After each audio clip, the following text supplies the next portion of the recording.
తమిళనాడులో ఉన్న శ్రీరంగం ఆలయం గురించి మనందరికీ తెలుసు. కానీ మన తెలంగాణలో సరిగ్గా అదే పోలికలతో ఒక రహస్య ఆలయం ఉందని మీకు తెలుసా? ఒక రాజు కలలో దేవుడు రావడం, ఒక గరుడ పక్షి దారి చూపించడం, వినడానికి సినిమా స్టోరీలా ఉంది కదూ! కానీ ఇది నిజం. ఈరోజు మనం చూడబోయేది వనపర్తి జిల్లాలో ఉన్న శ్రీ రంగాపూర్ ఆలయాన్ని. దీన్నే ఉత్తర శ్రీరంగం అని గూడా పిలుస్తారు. అసలు ఈ గుడి వెనక ఉన్న మిస్టరీ ఏంటో hi everyone, welcome to my diaries. ఈరోజు మనం తెలంగాణలో వనపర్తి జిల్లాలో ఉన్న శ్రీ రంగాపూర్ టెంపుల్కి వచ్చాము. మనకి తమిళనాడులో ఉన్న శ్రీరంగం టెంపుల్ ఆల్రెడీ అందరికీ తెలుసు. సేమ్ అలాగే సేమ్ అదే ఆర్కిటెక్చర్ అండ్ సేమ్ స్టైల్లో ఈ టెంపుల్ కూడా ఉండడం జరిగింది ఇక్కడ. సో టెంపుల్ చూస్తూ హిస్టరీ అంతా మాట్లాడుకుందాం. చాలా పెద్ద హిస్టరీ ఉంది దీనికి. అందరూ 18th సెంచరీ నుంచి హిస్టరీ అని చెప్తున్నారు, కానీ 16th సెంచరీ నుంచి హిస్టరీ ఉంది ఈ టెంపుల్కి. అదంతా నేను మీతో షేర్ చేసుకుంటాను. టెంపుల్ చూస్తూ మాట్లాడుకుందాం పదండి. సో, ఈ శ్రీరంగపూర్ అనే ఈ ఊరు రాకముందు ఇక్కడంతా ఒక పెద్ద అడవుండేదంట. దీనికి ముందు ఒక 500 సంవత్సరాలు నాటి చరిత్ర ఉంది ఇక్కడ, హిస్టరీ. ఆ కథ నేనిప్పుడు మీతో చెప్తాను. నాకు తెలిసినంత వరకు నేను చెప్తాను. దాంట్లో ఏమైనా మిస్టేక్స్ ఉంటే మీరు కరెక్ట్ చేయండి కామెంట్‌లో. ప్రాబ్లమ్ ఏం లేదు. ఓకే. 16వ శతాబ్దంలో మనకి శ్రీకృష్ణదేవరాయలు పరిపాలించేవాళ్ళు విజయనగర సామ్రాజ్యాన్ని. అది మనం బుక్స్‌లో చదువుకున్నాం చిన్నప్పుడు. నేనైతే స్కూల్‌లో చదువుకున్నాను. సో, ఆయన తమిళనాడులోని శ్రీరంగం టెంపుల్‌కెళ్ళి వస్తుంటే ఆయన గట్టిగా ఫిక్స్ అయ్యాడంట. సేమ్ ఇలాంటి మూర్తిని, ఇలాంటి విగ్రహాన్ని, లైక్ ఇలాంటి టెంపుల్‌ని నేను అక్కడ కూడా కట్టించాలి అని చెప్పి గట్టిగా ఫిక్స్ అయ్యాడంట ఆయన. అయితే అదే రోజు రాత్రి శ్రీకృష్ణదేవరాయలకి ఆయనకే కలలో దేవుడు కనిపించాడంట. ఆ దేవుడు కనిపించి ఆయన చెప్పాడంట, ఇలా కొత్తకోట, కన్వాయిపల్లి అనే 2 ఊర్ల మధ్యలో నా విగ్రహం ఉంది భూమిలో. ఒక గరుడ పక్షి అంటే ఈగల్. అది నీకు హెల్ప్ చేస్తది. అది ఎక్కడైతే వాలుతదో అక్కడ తవ్వించు అని కలలో చెప్పాడంట దేవుడు. ఇంక రాజు తన సైన్యం మొత్తాన్ని యేసుకొనెళ్లి చూస్తే ఆ గరుడ పక్షి ఎళ్లి రత్న పుష్కరిణి పక్కన వాలిందంట. సో, అక్కడ తవ్విస్తే ఇప్పుడు మనం గర్భగుడిలో చూస్తున్న రంగనాథ స్వామి విగ్రహం ఉంది కదా! ఇట్లా పాము పైన పడుకున్నట్లు. శేషవాహనుడు, ఆదిశేషుడు ఏదో చెప్తుంటారు. సరే. ఆ విగ్రహం అప్పుడు బయటపడింది యాక్చువల్‌గా. సో, శ్రీకృష్ణదేవరాయలు అప్పట్లో విగ్రహాన్ని తీసి అక్కడ ఒక గుడి కట్టించారు. తర్వాత 16వ శతాబ్దం తర్వాత జరిగిన యుద్ధాల్లో ఆ చిన్న గుడి కాస్త పోయింది. మళ్ళీ యాజ్ యూజువల్ మళ్ళీ అడవైపోయిందంట మొత్తం. అయితే అందులో ముఖ్యమైన మెయిన్ పర్సన్ వచ్చేసరికి రాజా బహిర్గోపాలరావు అంట. సో, నేనిప్పుడే గూగుల్‌లో చూసాను. రాజా బహిర్గోపాలరావు అంట మెయిన్ పర్సను. ఆయన, ఆయన ఓన్ డబ్బులు అంతా పెట్టి టెంపుల్ కట్టారంట. అప్పటినుంచి ఈ ప్రాంతానికి, అంటే అప్పటినుంచి ఈ ఊరికి, ఇక్కడ ఒక ఊరు, ఈ ఊరి పేరు శ్రీరంగాపురం. ఇదంతా కూడా అప్పటి నుంచి స్టార్ట్ అయిందంట. 18వ శతాబ్దం నుంచి. అంటే అరౌండ్ 1670, 1680 ఆ టైం నుంచి అనుకుంటా. ఎగ్జాక్ట్‌గా తెలీదు. బట్ ఆల్మోస్ట్ 500 ఇయర్స్, చాలా ఇయర్స్ బ్యాక్. ఇక్కడ కనిపిస్తున్న ఈ కోనేరు ఉంది కదా! ఈ టెంపుల్ చుట్టూ ఉన్నది, దీని పేరే రత్న పుష్కరిణి. కొంతమంది దీన్ని ఆర్టిఫిషియల్‌గా మనకి తమిళనాడులో శ్రీరంగంలో ఉన్నట్లు ఉండాలి ఇక్కడ శ్రీరంగం గూడా అని చెప్పి ఆర్టిఫిషియల్‌గా తవ్వించారని చెప్పి కొంతమంది చెప్తున్నారు. కొంతమంది ఆల్రెడీ ఉన్న కోనేరు పక్కనే డైరెక్ట్‌గా వచ్చి గరుడ పక్షి వాలింది, అందుకని ఇక్కడే కట్టించారని చెప్పి కొంతమంది చెప్తున్నారు. మనకు తెలీదది. అయితే అవతల ఒడ్డు నుంచి చూస్తే, ఈ రత్న పుష్కరిణి అవతల ఒడ్డు నుంచి చూస్తే ఈ టెంపుల్ నీటిపైన తేలుతున్నట్లు కనిపిస్తుంటదంట. అండ్ ఇంకొక మెయిన్ థింగ్ ఏంటంటే, ఇక్కడ ఈ శ్రీరంగపురం గ్రామంలో ఉన్న వాళ్ళెవ్వరు కూడా హోలీ జరుపుకోరంట. ఎందుకంటే హోలీ రోజు ఇక్కడ దేవుడిని రథం మీద ఊరేగిస్తారంట. బయట మనకి రథం కనిపిస్తది. ఆ రథం మీద ఊరేగిస్తారంట. సో, ఆ రోజు ఎవరు హోలీ జరుపుకోరు. ఎవరికైనా ఇంట్రెస్ట్ ఉంటే నెక్స్ట్ డే జరుపుకుంటారు, లేకపోతే లేదు. ఇక్కడ ఎవరు అయితే హోలీ అయితే చేసుకోరంట. మెయిన్ పండుగలు అవన్నీ ఒకసారి మనము పూజారిని ఎళ్లి అడుగుదాం. ఒకసారి రిక్వెస్ట్ చేద్దాం. ఆయన ఒకవేళ మాట్లాడితే గనుక ఆయన నోట్లోంచే మనం ఈ గుడి గురించి గానీ, ఇంకేమైనా మనకి తెలిసి తెలియని మనం చెప్పడం ఎందుకు, వాళ్ళు చెప్తే ఇంకా క్లారిటీగా ఉంటది కదా! సో, వాళ్ళని అడిగే ప్రయత్నం అయితే చేద్దాం.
ఎలా పడితే అలా ఉన్నారా?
గురుగారు ఈ ఈ టెంపుల్ గురించి నాకు మొత్తం ఏమైనా చెప్పగలరా? నాకు చరిత్ర ఇంకా లక్ష్మీచరణలాక్షాంగ సాక్షా శ్రీవత్సవక్షసే క్షేమంకరాయ సర్వేషాం శ్రీరంగేశాయ మంగళం. మన శ్రీరంగాపురం రంగనాయక స్వామివారి దేవస్థానం. ఈ దేవస్థానంలో స్వామివారు రెండు మూర్తులుగా స్వయం వ్యక్తంగా ఉంటారు. ఇక్కడ విశేషంగా స్వామివారు కస్తూరి రంగనాథ స్వామిగా చాలా సంవత్సరాల నుంచి ఇక్కడ స్వయం వ్యక్తంగా ఉన్నారు. వారికి పూజలు జరుపుకుంటూ చిన్న ఆలయంగా ఉన్నటువంటి ఆలయాన్ని పూజించుకుంటూ వనపర్తి సంస్థానాధీశులు ఉన్నారు. వారి ఇంటి దేవుడు శ్రీరంగనాథ స్వామి శ్రీరంగం. ప్రతి సంవత్సరం శ్రీరంగ యాత్ర చేసుకొని మరలా ఇక్కడికి వచ్చి రాజ్యపాలన చేసేవారనమాట. ఆ విధంగా వెళ్ళి వస్తున్నటువంటి రాజులలో రాజా గోపాలరావు రాజు గారు అనేటువంటి ఆయన టైం పీరియడ్లో స్వామి మీద పరమ భక్తితో శ్రీరంగ యాత్ర 2 సార్లుగా వెళ్ళి అక్కడ పాదయాత్రతో స్వామివారికి కైంకర్యాలన్నీ జరుపుకొని ఇక్కడికి వచ్చి రాజ్యపాలన చేసేవారు. ఇక్కడ నుంచి దగ్గర 800 చిల్లర కిలోమీటర్లు ఉంటుంది. అంత దూరం కాలినడకన వెళ్ళి రావాలంటే ఆరోగ్యం సహకరిస్తే వెళ్ళి రావచ్చు. ఒకరోజు ఆరోగ్యం వెళ్ళాలనుకున్న రోజంతా కూడా అనారోగ్యం వచ్చి ఆగిపోతూ ఉన్నారు. ఎందుకు స్వామి నీ దర్శనం నాకు ఇవ్వవా, నాకు ఇంతేనా అని చెప్పి బాధపడుతున్న సమయంలో స్వామి కలలో కనిపించి రాజా నీకు దగ్గరలోనే నేను వెలసి ఉన్నాను, నన్ను వెతకడానికి నీకు గరుడపక్షి సాయం చేస్తుంది, ఆ గరుడపక్షి ఎక్కడైతే సూచిస్తుందో అక్కడ ఆలయ నిర్మాణం చేయని చెప్పి రాజుగారికి స్వామివారికి కలలో చెప్తారనమాట. వచ్చిన కల ప్రకారం తెల్లవారుజామున తెల్లని గరుడపక్షి ఒకటి రాజద్వారం వద్ద ఉంటుంది. ఆ రాజద్వారం వద్ద ఉన్నటువంటి గరుడపక్షిని చూసి రాజు సైన్యం అంతా బయలుదేరి వెళ్తారన్నమాట. ఇక్కడ నుంచి ఒక 20 కిలోమీటర్స్ దూరంలో కొత్తకోట దగ్గర సంకిరెడ్డిపల్లి అనే ఊరి దగ్గర ఒక గుట్ట దగ్గర వచ్చి వాలిందన్నమాట. ఆ గుట్ట చుట్టూ వెతికిస్తే గుట్టకు చివరిలో ఒక పొదల మధ్యలో పెద్ద పుట్ట ఒకటి కనిపించిందట. ఆ పుట్టనంతా కూడా తవ్వింపజేస్తే లోపలున్న స్వామి ఏమవుతారో అని చెప్పి పక్కన కృష్ణా భీమా సంగమం ఉంటుంది. అక్కడి నుంచి నీళ్లు తెప్పించి ఈ యొక్క పుట్టనంతా కూడా కరిగింపజేశారు. ఆ పుట్టనంతా కరిగింపజేస్తే మీరు లోపల చూశారు కదా, లోపల పడుకున్న రంగనాథ స్వామి, ఆ రంగనాథ స్వామి అంతా కూడా స్వయం వ్యక్తంగా అక్కడ పుట్టలో దొరికారనమాట, కింద పీఠంతో సహా. అక్కడ దొరికిన తర్వాత అక్కడే ప్రతిష్ఠ చేయాలని సిద్ధమవుతారు రాజుగారు. అప్పుడు గరుడపక్షి అక్కడ కాదు అని చెప్పి ఈ స్థానానికి తీసుకొచ్చి చూపిస్తుంది. అప్పటికి పూర్వమే ఇక్కడ కస్తూరి రంగనాథ స్వామి ఉండడాన్ని గమనించి వారికి పూజలు చేస్తూ స్వామివారిని ఇక్కడికి 1540లో ఇక్కడ తీసుకుని వచ్చి ప్రతిష్టాపన చేయించారు. అప్పటి నుంచి 90 years ఆఫ్ కన్స్ట్రక్షన్, 90 సంవత్సరాల పాటు 3 తరాల వారు నిర్మించారనమాట. చివరిగా 17th centuryలో రాణి శంకరం గారి హయాంలో 2 రాజగోపుర నిర్మాణాలు, పక్కన ఉన్నటువంటి మండప నిర్మాణం చేయించి చివరగా రంగసముద్రం పేరిట చుట్టూతా చెరువు తవ్వించారు. క్షీరసాగరం మధ్యలో వైకుంఠం ఉంటుంది. అదేవిధంగా రంగసముద్రం మధ్యలో మన రంగనాయక స్వామి టెంపుల్ ఉండాలి అని చెప్పి చుట్టూతా రంగసముద్రం చెరువుని తవ్వించారనమాట. స్వామివారికి పాల్గొన మాసంలో బ్రహ్మోత్సవాలు, పాల్గొన మాస శుక్లపక్ష సప్తమి నుంచి కృష్ణపక్ష విధియ వరకు 9 రోజుల పాటు బ్రహ్మోత్సవాలు జరుగుతాయి. ఆ సమయంలో హోలీ నాడు కానీ హోలీకి ముందు రోజు కానీ రథోత్సవం జరుగుతుంది. అప్పటి నుంచి ఉగాది పండుగ వరకు కూడా ఇక్కడ విశేషంగా జాతర జరుగుతుందన్నమాట. స్వామివారికి ఇంకా విశేషమైనటువంటి ఉత్సవాలు అధ్యయనోత్సవాలు. వైకుంఠ ఏకాదశి పురస్కరించుకొని 10 రోజుల పాటు అధ్యయనోత్సవాలు జరుగుతాయి. వైకుంఠ ఏకాదశి రోజు మాత్రమే కాకుండా మిగిలిన 10 రోజులు కూడా ఉత్తర ద్వార దర్శనం ఇవ్వడం, ఆ ఉత్తర ద్వారంలో స్వామి వచ్చి నించోవడం ఇక్కడ విశేషం. మనం అందరం కూడా ఉత్తర ద్వార దర్శనం 10 రోజులు దర్శించుకోవచ్చు. మిగిలిన రోజులంతా సాయంత్రం పూట జరుగుతుంది. ఆ అధ్యయనోత్సవాలని ఈ మండపంలో జరుగుతాయి అన్నమాట. ఈ మండపంలో జరుగుతాయి. అవి విశేషంగా ఉంటాయి ఈ 10 రోజుల పాటు. స్వామివారి జన్మ నక్షత్రం రేవతి నక్షత్రం. ప్రతి రేవతి నక్షత్రానికి కళ్యాణోత్సవం, ప్రతి ఏకాదశికి సహస్రనామార్చన, ప్రతి పౌర్ణమికి అభిషేకం, తర్వాత ప్రతి శుక్రవారం మహాలక్ష్మి అమ్మవారు ఉంటారు, అమ్మవారికి అభిషేకము, సహస్రనామార్చనలు. ఈ విధంగా నిత్యోత్సవ పక్షోత్సవాదులన్నీ కూడా వనప్రతి సంస్థానాధీశుల ఆధ్వర్యంలో జరుగుతూ ఉంటాయి. జై శ్రీమన్నారాయణ. శృంగార మండపే భవ్యే శేషపర్యంకశాయినే శ్రీరంగాపురవాసాయ రంగనాథాయ మంగళం. Thank you.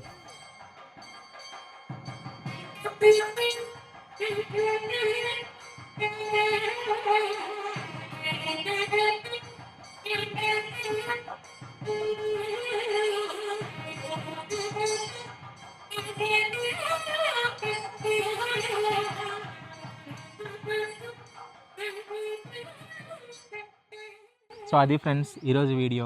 దర్శనం చాలా బాగా అయింది.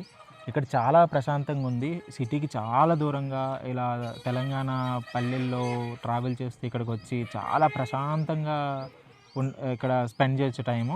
హైదరాబాద్ నుంచి జస్ట్ 160 kilometers కాబట్టి తప్పకుండా ప్రతి ఒక్కరు వచ్చి విజిట్ చేయాల్సిన టెంపుల్ అయితే మాత్రం. అండ్ తమిళనాడులో ఉన్న టెంపుల్కి సేమ్ యాజ్ ఇట్ ఈజ్ అక్కడ ఎలా ఉంది ఇక్కడ అలానే ఉందని అందరూ చెప్తున్నారు. మరి నేనైతే వెళ్ళలేదు.